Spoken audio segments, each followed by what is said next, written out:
before, so no reason to do it again, but just as a reminder, hey, LaDainian Tomlinson is a great fantasy football player. Hey, how are you? Jason Horowitz and CBS Sportsline senior fantasy writer Jamey Eisenberg with you in the flesh here in New York City on the Chase Fantasy Football Series. Jamey, it's great to have you back in New York. We'll see you in Miami in the next couple of weeks. But for today, we'll get you here. We'll talk fantasy. We're done with LaDainian Tomlinson. We know how good he is. We know how hot he is. He's hot every week. So we're done with that. Jamey, we're in the playoffs here for fantasy football. Let's focus this week on the rookie wrap-up, okay, including keeper value. That's going to be coming up on roster trends later this week. But let's start with who's hot, who's not. Well, let's start with the three rookie quarterbacks because they're all playing well. Matt Leinart had 2 touchdowns. Jay Cutler has had 2 touchdowns in his first 2 weeks. And Vince Young, when you throw in the rushing yards he's adding, it adds to the fact that he only had 1 touchdown because he's been a monster. Are these 3 guys viable options at the QB spot if you're a playoff team? Certainly Vince Young. I mean, what would keep you from playing him at this point? He's got a touchdown in every game he started. 10 starts now. He's got a touchdown either rushing or passing. Certainly he's been great. He's getting better every week. I think he's a candidate for Rookie of the Year, maybe the Rookie of the Year. In terms of Matt Leinart, how would you not like him with those 2 receivers? Larry Fitzgerald on one side, Anquan Ball on the other side. Bryant Johnson even catching touchdowns. Certainly he's been great. And Leinart, Cutler, he struggled a little bit. Got a couple touchdowns, but the interceptions were taken away a little bit from his performance. Yeah, definitely. But the 2 touchdowns definitely helped. And one of them was kind of like a bobble. It was lucky, but they were both. They were all 3. Touchdown. Touchdown is a touchdown. All 3 quarterbacks were top 12 fantasy quarterbacks this week. So that puts you in a graphic of guys that are starts. Let's go to a couple of the rookies that have been absolutely tremendous. At least one of them, Reggie Bush, week in, week out. If you get a point for receptions, he has been absolutely a top 25 fantasy player across the board, and of course all the receiving yards he's getting. And Vernon Davis, 3 catches, 74 yards, and a touchdown. That is huge production out of your tight end. Now, he's been hurt, so he hasn't had the chance to show what he can do all year.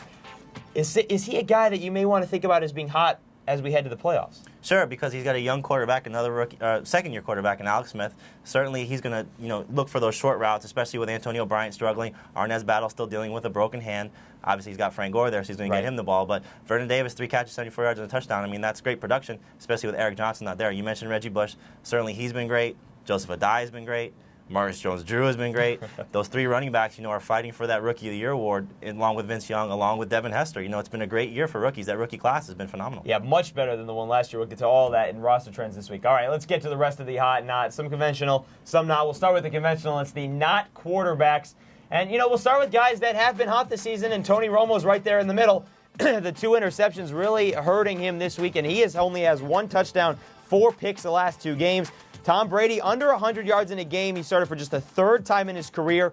All 3 have been against Miami. He doesn't see Miami the rest of the season, so that's a good sign. And David Carr, you expect on there. Let's talk about Tom Brady and Tony Romo. They both have favorable matchups this week. Romo in Atlanta. Tom Brady has Houston at home this week. But they both had favorable matchups in the past, and the last couple weeks haven't been able to get the fantasy points. Are they struggling? Are these guys you want to think about maybe benching for those rookie quarterbacks? Well, certainly if you have a better option and a better matchup, that's probably the way you want to go. But in terms of Tom Brady, the last time he had a bad game, people were questioning him. He came out and threw 4 touchdowns against Green Bay. So I think Tom Brady, especially going against Houston this week, you want to stay with him, use him, especially if you're in the playoffs, championship especially. He's going to be good. He's got to develop, a good rapport so far with his receivers. You mentioned Miami. That's just a bad matchup for him. It seems like Jason Taylor is in the huddle with Tom Brady every time during those games. But with Romo, the body of work is not there. You don't know what to expect. 5 touchdowns one week. He comes back next week and really struggles. So I think, if you have a better option, you might want to go that route. But still, Romo's got another guy with great weapons between Terrell Owens, Terry Glenn. So if he's the guy you have to use, you maybe roll the dice. But again, if you have a better option, maybe you want to consider that. And that also includes the running backs. And let's go to the running backs. And this week for our hot running backs, we're going to take a look at guys who are backup running backs, but they may need to fill a role here. We'll fill you in on that in just a sec. But Artos Pinner had 3 touchdowns for the Vikings this past week. Ron Dane, 2 touchdowns for the Texans. Sammy Morris in place of Ronnie Brown. He had 120 yards and a touchdown as well. The reason these guys come into play is because there are plenty of running backs that are injured around the league. Kevin Jones, done for the year. Warwick Dunn may not play this week against Dallas. Loris Maroney hasn't really played the last couple weeks. He's had some injuries. And then, of course, you've got Ronnie Brown as well. So you've got running backs in the NFL right now, Jamey, that are backup running backs, but you may have to start them on your fantasy team because these are the guys that are going to be playing in the NFL. Yeah, certainly if you have the matchup, again, Sammy Morris against Buffalo, certainly that's a good way to go. Artos Pinner, another good matchup. So those are some guys that if you have to use them, number 3 running back, flex position, maybe you want to go that route. And maybe I think, if you want to dress up and play Sunday, maybe they'll get you some yards out there. Or, you always say I could run against the Jets, and I've never, not once this year have I gotten a yard. Well, or a carry for that matter. I hear about your basketball game, so I think you got some skills. I missed the layup with my chin this week, folks. All right, wide receivers to get to this week, and the hot guys. And Donald Driver, not the hot guys, but the hot wide receivers. Donald Driver, 9 catches, 160 yards. He's Brett Favre's favorite receiver, and he is a top 5 fantasy wideout this season if you get points for catches. Drew Carter had one big game. Of course, that was with Chris Winkie. And Marty Booker is Joey Harrington's favorite receiver. He has replaced Chris Chambers as the number 1 guy. Let's talk about defense here, though, because the Dolphins, we know they have great defense. Let's talk about the Redskins' defense, because across the board, preseason, fantasy-wise, they were top 5. They were predicted as a top 5 defense. They had some injuries. They are dead last or 29th in almost every CBS Sportsline league.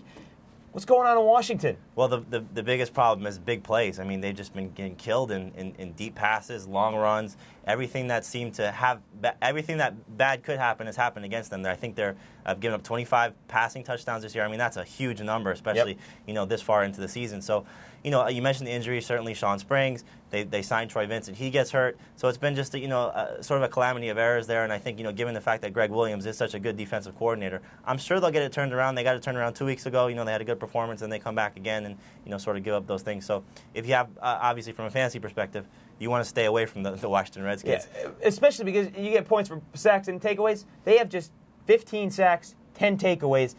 In 13 games. Those are numbers. 1 defensive special teams touchdown. That is not going to win you a fantasy league with defense. All right, folks. That's going to do it for this edition of Who's Hot, Who's Not. Glad to have Jamey back up here in New York City. Don't forget, though, coming up on Roster Trends, it's all about keeper leagues. This year's rookies, last year's rookies, guys that you should think about keeping, guys that you would have kept in the past that you won't keep. That comes up Wednesday, December 13th. Until then, for Jamey Eisenberg, I'm Jason Horowitz.